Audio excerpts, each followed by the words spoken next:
Some days it feels like you're holding the whole world together, everyone else's needs, moods, expectations, all while silently wondering when it'll be your turn to feel seen. You show up, you stay kind, you give more than you get, and still there's this quiet ache, like no one notices how hard you're trying. And maybe you don't talk about it. Maybe you've learned to smile through it, but deep down, you're tired, not weak, just tired of being everything for everyone. This talk isn't about doing more. It's about reclaiming what's already yours, your peace, your power, your presence. These daily habits aren't trends, they're anchors. And when you start showing up for yourself the way you've shown up for others, everything begins to shift. Not all at once, but quietly, powerfully, like healing always does. There's a weight most women carry that no one sees. It's in the way you anticipate everyone's needs before they speak, the way you shrink parts of yourself to keep the peace, the way you second guess your tone, your worth, your role, especially in relationships that don't always give back what you give. And over time, that quiet exhaustion starts to feel normal, but it's not. What you're feeling isn't weakness. It's wear and tear from carrying too much for too long. This isn't about fixing you. You're not broken. This is about daily habits that bring you back to center, back to clarity, back to that solid ground beneath all the noise. Small things done consistently that remind you who you are and help you stand there, calm, steady, and unshaken. There's a moment in every relationship where you find yourself talking in circles, trying to explain your tone, your intention, your heart over and over, because the other person just isn't hearing you. And it's not that you're being unclear. It's that they're not listening from a place of curiosity. They're listening from a place of defense.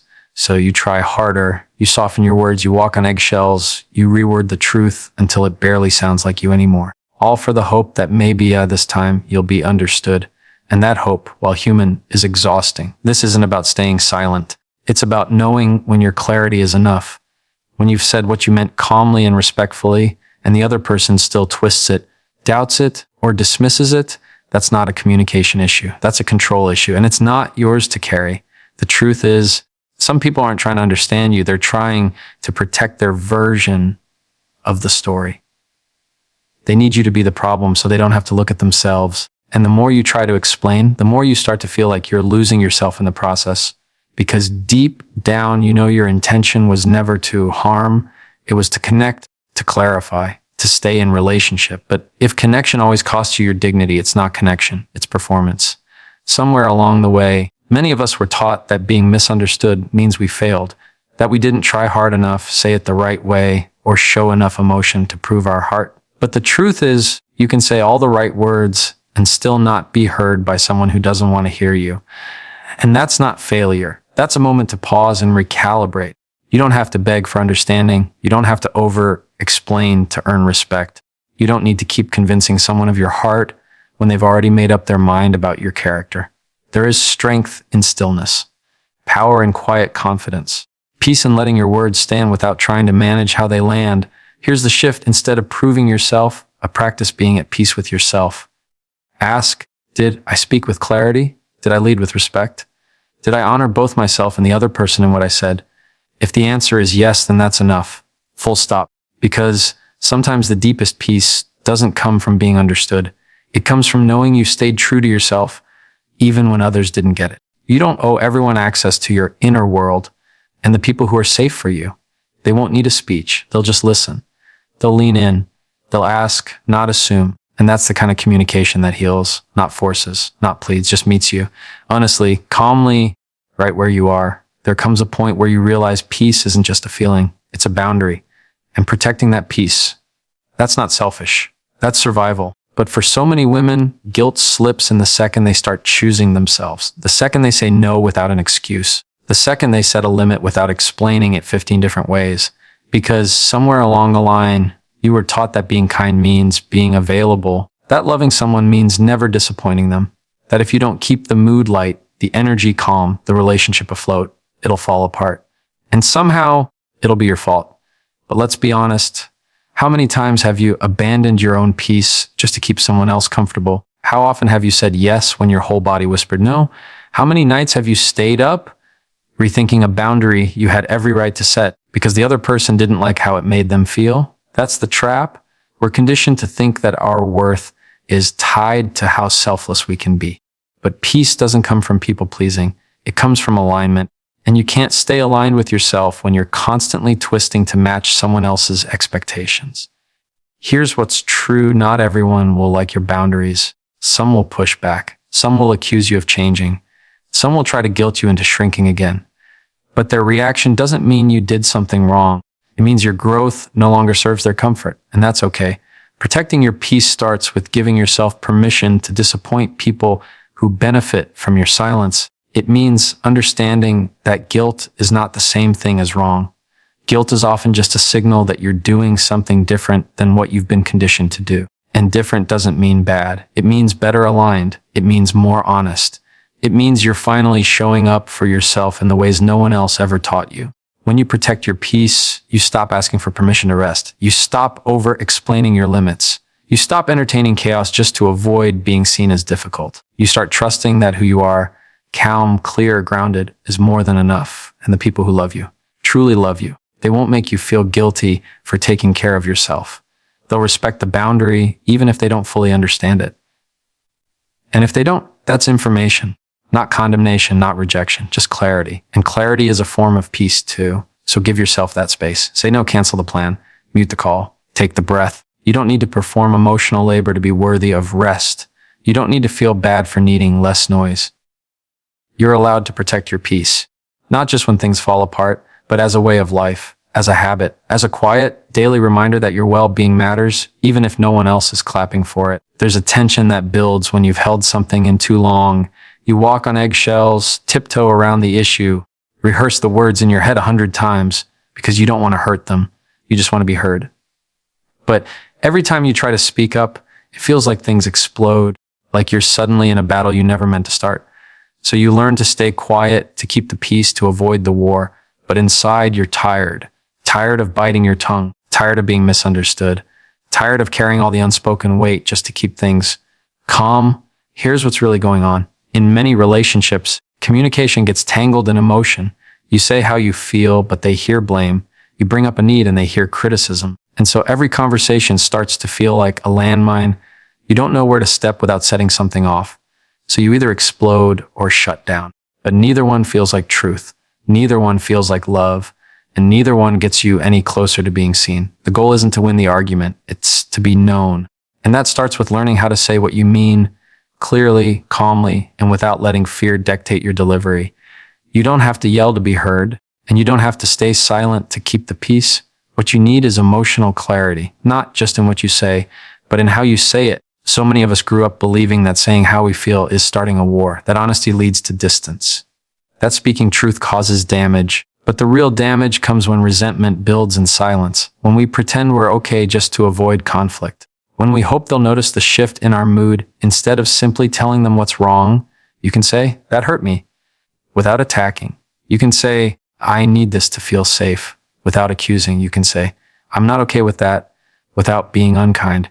It's not about sugarcoating the truth. It's about anchoring yourself before you speak, knowing why this matters to you, knowing what need is behind the emotion, and then speaking from that place, not from frustration, not from fear, but from grounded clarity. And if the other person reacts with anger or defensiveness, that's their work, not yours. Your responsibility is to show up with honesty and respect.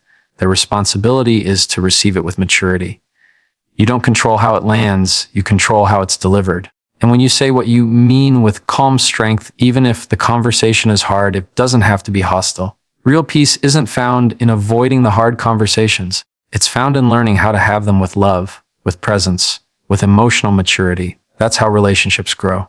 That's how trust is built, not through silence or shouting, but through steady truth spoken with care. So you don't need to pick between being honest and keeping the peace. You can have both. You just have to lead with intention, not reaction. That's how you speak and still stay connected. Somewhere along the way, rest became a reward, something you get only after everything's done, everyone's okay, and there's no more to give. You collapse into bed, not because you're choosing rest, but because there's nothing left of you. And even then, you still feel like you should have done more. Called one more person back, sent one more email, folded the laundry, stayed up and proved once again that you can handle it all. That mindset doesn't just wear you out, it rewires your sense of worth. Because if you've been taught that you have to earn rest, you'll start believing you have to deserve peace. And that belief runs deep. It shows up in how you apologize for taking a nap, how you feel guilty for saying no to a plan just because you're tired, how you over-explain needing time alone. And underneath all of that is a quiet fear that if you stop moving, stop doing, stop producing, you'll be seen as lazy, or worse, not valuable. That's not rest. That's survival in disguise. The truth is, rest isn't a luxury. It's not something you work toward like a prize at the end of a race. Rest is a human need. It's what keeps you grounded, patient, clear. Without it, everything in your relationships becomes reactive. You snap quicker. You misread things. You over-function. You start doing for others what they're capable of doing themselves just so you can avoid conflict or feel needed. But beneath that constant motion is a question most people never ask themselves: what would it mean to be okay even if I did nothing today? Let that question settle in, because this is where it gets personal. If your worth has been tied to output, then stillness feels threatening. You sit down and the thoughts race. You rest and guilt creeps in. You pause and suddenly you're flooded with everything you didn't finish. That's not because you're lazy. It's because you've never been taught how to be at peace without a checklist proving you've earned it. But rest isn't passive. It's intentional. It's you saying, my well-being matters before the breakdown. It's the moment you choose to listen to your body before it begs. And it's the space where you start remembering who you are without the performance. You don't need to run on empty to prove you're strong. You don't need to delay rest until the world gives you permission. You can stop, breathe, take up space without guilt. The people who love you will understand. And if they don't right away, that's okay too. Resting teaches others how to treat you. It tells them, I am a person, not a machine. I am present, not on call. And that's a boundary worth protecting. You're allowed to lay down without finishing the list. You're allowed to take a break in the middle of the day. You're allowed to rest, not because you've earned it, but because you're human. And that is reason enough. Every single time, there's a kind of silence that doesn't feel peaceful. It feels heavy. Not because you're calm, but because you've shut something down inside you. Maybe you've been in that moment where the conversation turns sharp or dismissive, and instead of engaging, you go quiet. You say you're fine, you pull back, you shut the door, not just physically, but emotionally. And people might even call that walking away.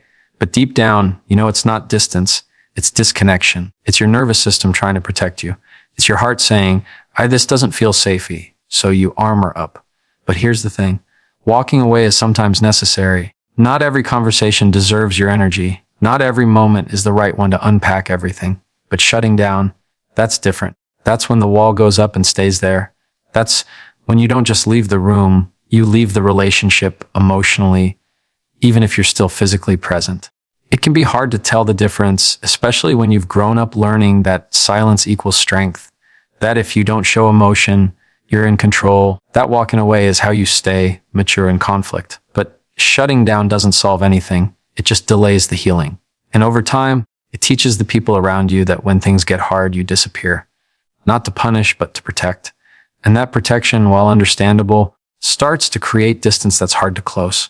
So what does it look like to walk away without shutting down? It looks like pausing the conversation, not ending the connection. It looks like saying, I need a moment. Instead of slamming the door, it's communicating your limits while still holding space for the relationship. You don't have to stay in a conversation that's going nowhere, but you also don't have to leave like you're never coming back. This is about emotional responsibility. Knowing when you're triggered, knowing when your body's telling you, I need a break, and having the tools to respond instead of react. It means recognizing that you can remove yourself from chaos without removing your heart from the person you care about. You can say, I want to come back to this when I'm calm, and mean it. That's not weakness. That's maturity. It's also a practice. Because if shutting down has been your go-to for years, staying emotionally available, even when things feel hard, will take effort. It'll feel unfamiliar at first. You'll want to retreat. You'll want to numb. But this is where real growth happens. When you can stay present enough to name what you're feeling, take the space you need, and still leave the door open for connection on the other side. The people who love you aren't asking you to be perfect in every conversation. They're asking you to stay reachable.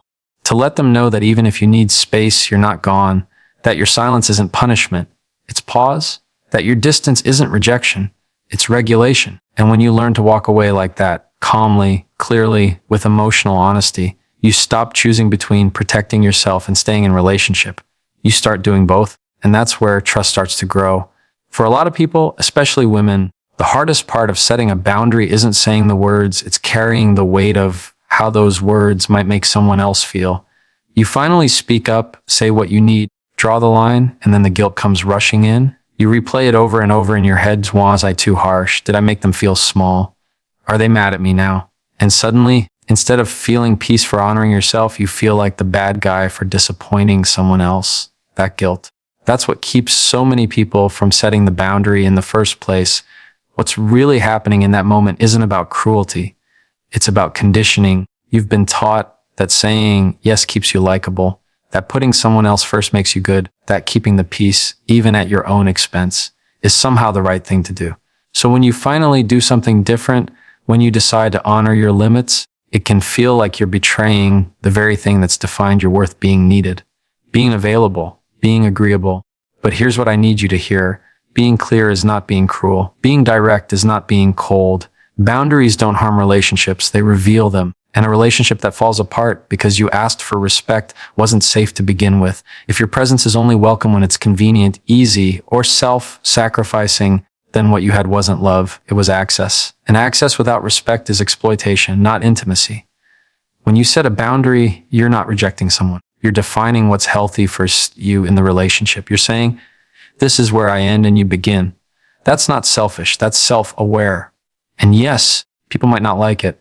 They might call you distant or difficult. They might guilt you, pout, or even pull away. But that's not a reflection of your character. It's a reflection of how they've benefited from your silence. Boundaries aren't walls, they're doors with locks. They let the right people in and keep the chaos out. And just like a lock doesn't mean you hate visitors, a boundary doesn't mean you love someone less. It means you're willing to do the hard work of protecting what matters: your peace, your energy, your emotional well-being, the things no one else can maintain for you. So yes, the guilt might still show up, but guilt isn't a stop sign. It's just a signal that you're stepping outside of an old pattern. And every time you set a boundary and hold it, even with shaky hands, you're rewriting that pattern. You're showing yourself and everyone else that your needs are valid, that your space is sacred, that your kindness is not a contract for overextension. You can be loving and still say no. You can be generous and still guard your time. You can be compassionate and still have conditions. Because the healthiest relationships aren't built on sacrifice. They're built on honesty. And sometimes the most honest thing you can say is, this is what I need to stay well. That's not being the bad guy. That's being the adult in the room. There are going to be moments in your life, especially in your relationships, where you know what's right for you and no one else seems to understand it. You felt it in your gut, in your body, in that quiet knowing that doesn't shout but doesn't go away either. And then someone questions it. Maybe it's someone you love. Maybe it's someone you've looked up to your whole life. They say, "Are you sure?" They say, "That doesn't make sense." Or worse, they say nothing at all and just give you that look, the one that makes you second guess everything you just decided. That's where the real work begins. Not in defending your decision to them, but in standing with it yourself. Because when you're used to depending on external validation, when your sense of right and wrong has always been filtered through someone else's approval, it feels almost unnatural to say, "I know this is what I need," and not chase agreement. But that's where trust in yourself starts. Not when everyone claps for your clarity, but when they don't, and you still don't walk it back. This shows up in quiet ways. You start healing, and people say you've changed. You start speaking up, and someone calls you difficult. You leave a relationship that was draining you, and suddenly you're the one with issues. And it hurts. Of course it hurts, because you want to be understood. You want the people closest to you to say, "I see you, and I get why you're doing this." But sometimes they won't, and not because you're wrong, but because your growth challenges their comfort. There's a shift that happens when you stop needing someone else's permission to listen to your own wisdom, when you realize that not everyone can, or should, get your choices, especially if those choices are about protecting your peace, reclaiming your voice, or breaking cycles they're still trapped in. And that doesn't make them bad people. It just means they're not your mirror. The truth is, you can outgrow dynamics you once accepted. You can learn to make decisions from alignment, not approval, and it will feel lonely at first, because trusting yourself, especially when others don't understand, often means walking through silence. But silence isn't abandonment, it's space. And space is where strength grows. You don't need everyone to understand the steps you're taking.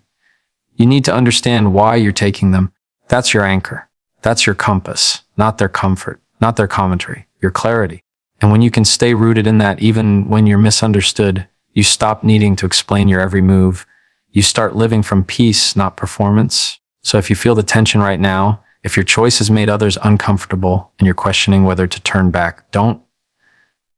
You're not lost. You're just early in the journey of trusting yourself.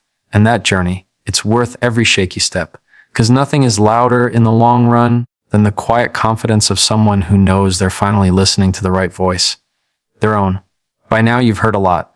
Maybe not new information, but truths that have been sitting in your gut for a while, unspoken, unacknowledged, but deeply familiar. And the truth is, none of this is easy. Setting boundaries without guilt, walking away without disconnecting, resting without justification, trusting your voice when others don't understand it. These aren't quick fixes or overnight changes. These are daily choices, quiet, intentional moments where you decide, again and again, to honor the part of you that's been silenced, dismissed, or stretched too thin. It's easy to hear words like boundaries, self-care, or emotional regulation. I think it's just a trendy way of saying, look out for yourself. But what we've really been talking about, what this entire conversation is about, is healing. Healing from the belief that your value is tied to your usefulness. Healing from the lie that love always means sacrifice. Healing from the survival pattern of over-explaining, over-functioning, over-apologizing just to keep things from falling apart. Because somewhere along the line, you were taught that your emotional safety was secondary. That being understood required a performance. That peace was something you gave to others first and only received when there was enough left over for you. But you've started to see through that now, haven't you? You've started to recognize the fatigue that comes from being everything to everyone and nothing to yourself. Let's name what this really is: emotional maturity, and not the kind that comes from age or education, but the kind that comes from doing the hard, internal work of becoming honest with yourself. It's learning how to communicate without causing harm, but also without shrinking. It's letting yourself rest, not as a reward, but as a right. It's setting boundaries, not because you want to shut people out, but because you finally know what it feels like to be drained by staying wide open. There's a version of you that existed for a long time, quiet, compliant, easy to manage. Maybe that version kept you safe in certain spaces. Maybe it helped you avoid conflict, gain approval, or belong, but now that version is too small for the life you're stepping into. And as painful as it might be, letting go of who you had to be is part of growing into who you actually are. And let me be clear, this version of you, the one who pauses before reacting, who speaks with clarity instead of apology, who protects peace without shame, isn't selfish. She's secure. She's learning how to stay rooted, even when people around her are uncomfortable with her growth. She's learning that saying no doesn't mean she's shutting people out. It means she's showing up with honesty. And there's nothing more loving than that. Every time you choose stillness over reactivity, you're changing the emotional tone of your relationships. Every time you communicate clearly instead of defensively, you're building trust not just with others, but with yourself. And every time you walk away to regroup and return, not to punish, but to reconnect, you're creating something sacred: safety. And that safety, it starts with you. But it's not going to be perfect. You're going to mess it up sometimes. You're going to say too much or not enough. You're going to feel the pull of old patterns, people pleasing, over-explaining, shutting down, and it's going to feel familiar. But don't confuse familiarity with truth. Just because you've always done it that way doesn't mean it's the way forward. The goal here isn't perfection. The goal is presence. The goal is peace. The goal is integrity, saying what you mean, meaning what you say, and letting that be enough. Let's take a breath here. If you've ever felt like your emotions were too much, like your needs were inconvenient, like your clarity made others uncomfortable, then you've probably also felt unseen in some of your most vulnerable moments. And that's what this whole journey is trying to restore: your right to be seen, heard, and respected without having to twist yourself into a version that makes other people feel better. So when you set a boundary, let it be an act of care, not rebellion. When you rest, let it be an act of wholeness, not laziness. When you say what you mean, let it be an act of self-respect, not conflict. And when you trust yourself, even when others don't get it, let that be your quiet strength, not your isolation. You don't need to become a new person to live like this. You're not broken. You're just tired of carrying things that don't belong to you. You're tired of being measured by how much you can tolerate. And more than anything, you're tired of handing away your peace just to keep someone else comfortable. That's not selfish. That's awareness. From this point forward, every small habit matters. Every time you pause before over explaining, every time you let your no stand without a follow up, every time you rest without guilt, every time you choose clarity over chaos, that's you rewriting the narrative. That's you saying, I am no longer available for the things that drain me. That's not a loss. That's liberation. It's going to stretch you. But growth always does. It's going to feel lonely sometimes. But alignment is often a quiet space, and it's going to change your relationships. But that change, that's not destruction. That's pruning. That's making room for healthier, safer, more respectful connections. And let me leave you with this because it matters more than anything else I've said. You are allowed to protect your energy. You are allowed to walk away from conversations that exhaust you. You are allowed to need space, to want rest, to ask for respect. You are allowed to say, this doesn't work for me anymore. You are allowed to change. You are allowed to take up emotional space without apology. And above all, you are allowed to trust that inner voice, the one that's been speaking softly beneath the noise, the one that knows what peace feels like, even if you've only tasted in fleeting moments. Let that voice lead. Let it anchor you. Let it remind you that you don't have to fight for a seat at a table where you're not valued. You can build your own. And around that table, there's room for calm, for clarity, for connection. No drama, no guilt. Just the steady, grounded strength of someone who's finally come home to themselves. This is your invitation, not to hustle for healing, but to rest in it. Not to fight for your voice, but to use it wisely. Not to earn your worth, but to remember it. You are not here to be everything to everyone. You are here to be whole, and that is more than enough.